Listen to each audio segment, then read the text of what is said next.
Assalamualaikum warahmatullahi wabarakatuh. Saya sekarang akan menjelaskan tentang morfologi tumbuhan. Kebetulan di sini secara jelasnya bahwa ini adalah tanaman kaliandra. Jadi saya mengambil morfologi tumbuhan dari tanaman kaliandra atau kaliandra calotrichus ya.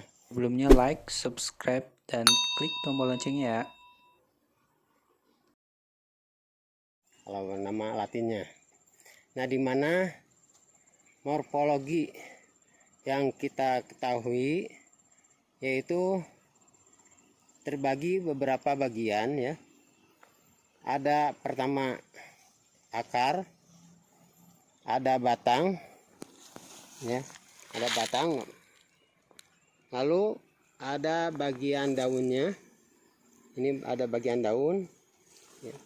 Setelah bagian daun maka ada bagian bunga ya. Ada bagian bunganya yang dinamakan dengan klaster ya. Di sini ke sini disebut klaster. Dan ada bagian buah ya. Ini bagian buah, karena ini dari leguminosa, maka bagian kumpulan buah ini disebut pod atau polong. Itu hanya sepintas dulu ya. Nah, lalu dari buah ini maka akan terbentuk bagian biji ya. Biji setelah bunga. Dari sini satu titik calon bunga ini itu akan menjadikan satu buah ini, satu polong ya. Satu polong ini akan menghasilkan beberapa biji atau benih. Ini diperkirakan 1, 2, 3, 4, 5 biji. Nah, ini hasilnya seperti ini. Nah, ini polong yang sudah tua ya. Ini polong yang sudah tua mempunyai warna coklat tua. Warna coklat tua, ini coklat muda akan menjelang ke tua ya. Dan ini masih muda yang masih hijau. Jadi kalau yang masih muda belum kelihatan buahnya atau seed, biji ya. Disebutnya kalau yang leguminosa ini adalah seed, satu biji. Tanda polongnya sudah tua, maka dia akan memecahkan dengan sendirinya seperti ini, terpecah, membagi dua, terpecah dan berjatuhan seednya atau bijinya. Nah, salah satu bijinya seperti ini ya. Kita lihat. Nah, ini sudah mulai ada yang terbuka, yang memecahkan sedikit-sedikit. Nah, ini bijinya. Nah, ini bijinya. Ya, seed. Dia nanti jatuh pas begitu ada penyiraman atau awal musim hujan, dia akan tumbuh secara alamiah, secara anakan ya, secara alamiah. Nah, ini dari morfologi sebagian morfologi dari tumbuhan kaliandra ini. Tadi ada apa? Ada akar, ada batang, lalu ada daun. Lalu ke klaster, ini kumpulan bunga klasternya. Jadi klaster ini tumbuh ya, tumbuh pod ya. Pod ini adalah kumpulan biji, benih atau telah menjadikan pembuahan pod. Akhirnya terjadilah benih ini. Dan benih ini berjatuhan secara alamiah, maka dia akan menjadi keluarlah tumbuhan baru dari benih ini. Ini benih kaliandra calotrichus ya, calotrichus itu. Nah, sekarang saya akan menjelaskan bagian dari tumbuhan ini. Kebetulan menemukan bagian perakarannya saja ya. Bagian perakaran ini itu dinamakan dengan akar tunggang. Nah, ini akar tunggang. akar tunggang ini adalah bagian yang menembus ke dalam tanah, terus dia mencari air ya, mencari air. Dan ini adalah akar serabutnya atau dari bulu-bulu akar tunggangnya ini ya, akar serabutnya. Jadi akar itu terbagi, bagian kecilnya akar itu ada bagian dari akar tunggang dan akar serabut. Tapi ini dari akar tunggang ada bulu-bulunya ini. Nah, nanti karena ini tanaman leguminosa, itu kalau biasanya di tanah yang subur ya, akan keluarlah bintik-bintik akar di sini. Bintik yang dinamakan dengan nodul, ada bintik-bintik bulat-bulat kecil ya, semu gepeng. Karena ini pada musim kemarau ini enggak ada ya. Biasanya di tanah gemur itu keluar bintik-bintik akar. Nah itu dia menyerap N dari udara melalui akar gitu ya. Kalau akar itu tempat tumbuhnya tanaman. Akar tumbuh terus mencari nutrisi, mencari air ke dalam tanah. Kalau tunas sebaliknya, tunas itu tumbuh ke atas mencari cahaya dan udara ya. Sekali lagi, akar itu menembus ke bagian bawah tanah terus dan mencari air atau nutrisi ya. Apakah itu ada zat garamnya, mineral dan sebagainya. Dan sebaliknya apa? Tunas itu mencari cahaya dan udara ke bagian atas. Baik, Bapak sekarang akan menjelaskan tentang tambahan perakaran. Tadi ada di dalam leguminosa itu, morfologi leguminosa, ada perakaran tunggang ya, bahwa akar tunggang itu ada akar yang pokoknya, ada serabutnya, dan ada nodulnya. Kita cari nodulnya dari pohon indigofera ya. Nah, ini kita buka, ini bekas penanaman koleksi. Kita buka untuk mencari nodul ya. Mencari nodul dari tanaman indigofera.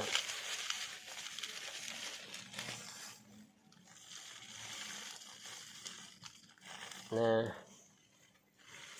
hati-hati ya dalam mencari nodul ini.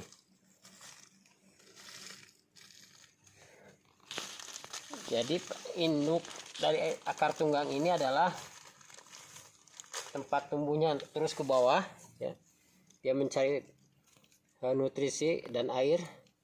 Di sini ada nodul. Nah, ini. Ya. Nah, ini yang bintik-bintik akar putih ini. Nah, ini yang disebut dengan nodul.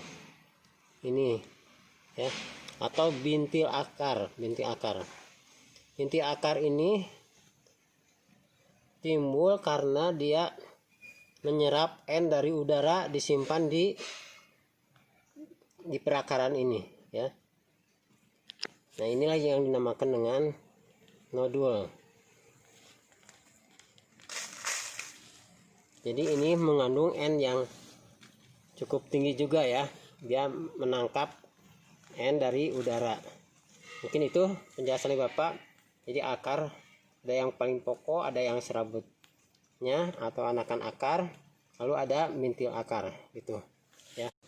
Sekarang saya akan menjelaskan tentang bagian batang, dimana batang ini itu terbagi menjadi 3 bagian. Ada batang kayu, ada batang basah ya seperti batang pisang, dan ada batang rumput ya. Nah, sekarang saya menjelaskan tentang batang kayu yang tadi ini terdapat pada tanaman Kaliandra catorphysus ya, dimana batang ini adalah fungsinya untuk bagian tumbuh bagian daun untuk tumbuh bunga ke sini, bagian tumbuh bunga ya, dan untuk tumbuhnya buah. Jadi batang itu adalah fungsinya untuk bagian tumbuh daun, bagian tumbuh bunga, dan bagian tumbuh buah. Nah, batang ini mempunyai fungsi. Fungsinya adalah tempat penyimpanan makanan. Tempat penyimpanan makanan dari perakaran tadi ya, sebagai saluran makanan. Di perakaran diambil, di sini disimpan ya, dan disalurkan ke bagian-bagian daun dan bunga atau klaster ya, dari kumpulan bunga. Tetapi juga bahwa batang ini sebagai tempat penyimpanan dari saluran daun ya, karena daun ini menyerap juga dari penguapan udara, disimpan di batang ini ya. Ada istilah dengan pupuk daun ya, jadi disemprotkan ke daun, diserap oleh daun nutrisinya, disimpan di batang. Jadi fungsinya batang tempat tumbuh dudukan daun bunga yang tadi, dan tempat penyimpanan nutrisi. Ini fungsi dari batang. Sekarang Bapak menjelaskan tentang beberapa tipe bagian dari daun ya. Tipe bagian dari daun. Di mana tipe bagian dari daun ini ada dinamakan dengan unifoliate, trifoliate, dan tetrafoliate ya. Unifoliate itu ada satu daun yang menempel dalam batang. Ini batang, ini langsung petiol, langsung ada satu daun ya. Ini disebut daun kupu-kupu ya. Ini dinamakan daun unifoliate. Ini ada petiolule. Ini ada 3 daun dari petiolule ini, 1, 2, 3 ya. Nah, inilah yang dinamakan dengan daun trifoliate. Yang ininya ada stipul ya. Ini stipulnya yang terkecil, ini stipul. Nah, lalu ada yang dinamakan daun tetrafoliate, dimana daun tetrafoliate itu daunnya ada 4. Ini batangnya ya, ini batangnya, ini petiolnya. Nah, ini ada petiolulenya ya, ada 4 daun. Nah, ini ada 4 daun, disebut ini daunnya tetrafoliate. Seperti daun kacang ya, kebetulan ini kacang pintoi. Di kacang pintoi itu enggak ada buahnya. Kalau kacang tanah itu ada perakarannya, ada kacangnya ya. Nah, inilah yang dinamakan dengan tetrafoliate. Ini unifoliate. Ini bentuk bagian daun trifoliate. Nah, yang tadi ini batangnya, ini stipul, ini petiol, ini petiolulenya. Lalu ke sini. Nah, ke sini ini karena ini sifatnya menjalar ya, memanjang terus secara horizontal, maka tunas ini, tempat membelit ini dinamakan dengan tendril ya. Jadi dalam morfologi tanaman yang merambat ini ada bagian yang merambat, ini dinamakan tendril. Nah, itu ya. Sekarang saya akan menjelaskan tentang susunan tulang daun ya. Dimana susunan tulang daun ini itu dari jenis-jenis daunnya terbagi menjadi 4 bagian. Ada yang dinamakan dengan daunnya yang melengkung ya. Daun melengkung itu adalah seperti ini ya.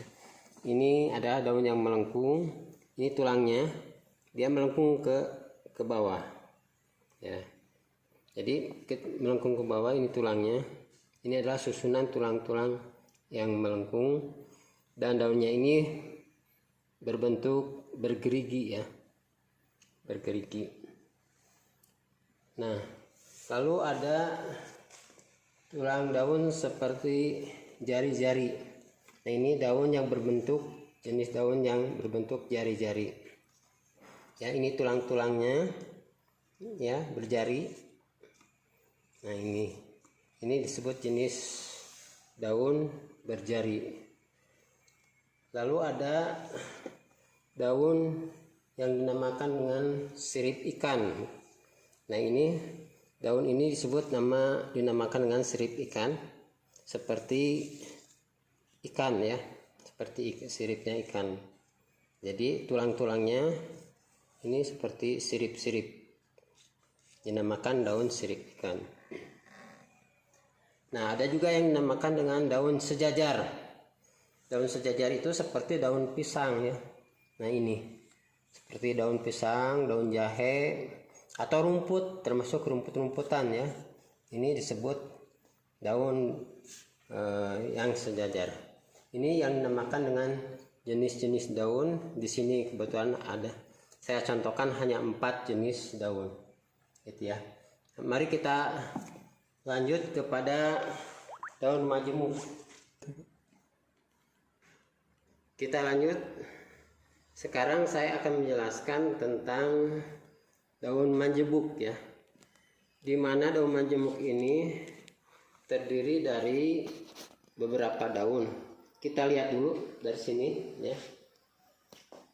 Ini adalah daun kelor, dari pohon kelor. Ini adalah tulang daunnya. Ini tulang daunnya, ini petiolnya ya. Nah, ini petiol sampai sini. Ketika ke sini petiol, ini juga petiol, ini ada petiolule ya. Petiolule ini ada beberapa daun-daun. Nah, ini disebut dengan biparipinet. Atau kita ke daun lamtorogung, Leucaena glauca ya ini.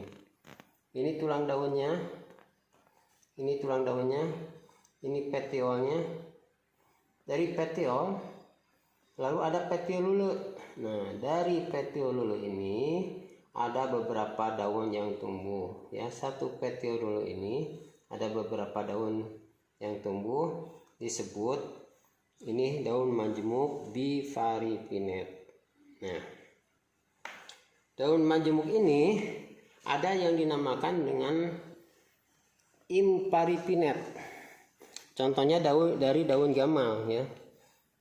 Ini batangnya, ini petiolnya, ini petiolulenya satu ya, daun. Setiap petiolule daunnya satu. Nah, lalu dilihat di ujungnya, di ujungnya ada satu daun. Nah, ini disebut dengan daun imparipinet. Jadi kalau dari ujung petiolulenya itu terdapat satu helai daun ya, atau lamina, ini dinamakan dengan imparipinet. Ada tipe daun yang dinamakan dengan daun paripinet. Nah, daun paripinet. Nah, ini daun paripinet, ini batangnya, ini petiolnya ya, ini petiol, ini petiolulenya daun, ada satu daun. Di ujung sininya ini terdapat berhadapan ya, ini berhadapan dua, di sininya nggak ada. Beda dengan yang ini. Kalau ini berhadapan, di ujungnya satu imparipinet. Kalau ini tidak ada, ini berarti varipinet ya. Kalau berhadapan tapi di ujungnya tidak ada, ini dinamakan varipinet. Inilah tipe-tipe daun dari daun-daun majemuk. Jadi ini paripinet, imparipinet. Ini daun majemuk ya, petiolulenya beberapa daun. Ini daun majemuk, petiolulenya beberapa daun ya.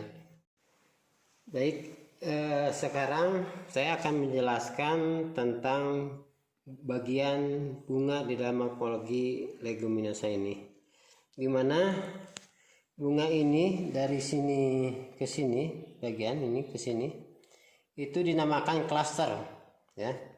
Ini bunga klaster dari tanaman Kaliandra calotropis ya. Nah, awalnya ini adalah ini bunga semua ya. Lalu dia mekar bunganya seperti ini, mekar kemerah-merahan. Nah, bunganya menua, akhirnya terjadi pembuahan sehingga terjadilah ini buahnya yang dinamakan dengan polong atau pod. Jadi pod ini yaitu dari pembuahan bunga ini, dari satu butir ini. Nah, satu butir ini mekar buah bunganya, akhirnya terjadilah pembuahan seperti ini, dinamakan pod. Nah, pod adalah kumpulan beberapa benih ya, kumpulan beberapa benih. Jadi ini satu pod, ini ada tanda-tanda titik-titik benih atau biji, 1, 2, 3, 4. Jadi kemungkinan satu pot ini adalah 4 benih ya. Ini karena potnya masih muda-muda ya. Nanti lama-lama pot ini berwarna coklat ya. Berwarna coklat pot atau polong ini, lalu dia membelah secara alamiah di bagian ini, membelah dan kelihatanlah benih yang di dalamnya. Ini adalah, sekali lagi, bahwa ini dari sini adalah klaster. Klaster adalah kumpulan semua bunga. Nanti terjadilah pod atau polong. Ini untuk tanaman Kaliandra. Nah, untuk tanaman Centrosema pubescens atau kacang-kacangan, ini merupakan tumbuhan yang merambat, di mana tumbuhan yang merambat ini biasanya di ujungnya ya, atau di bagian tunas. Lama kelamaan keluarlah calon bunga. Nah, ini keluar calon bunga. Nah, lalu bunga itu mekar seperti ini. Ini dinamakan bunga kupu-kupu ya. Nah, ini karena seperti kupu-kupu, dia mekar seperti ini. Nanti satu bunga ini akan terjadi satu pod. Satu bunga ini akan terjadi satu pod ya.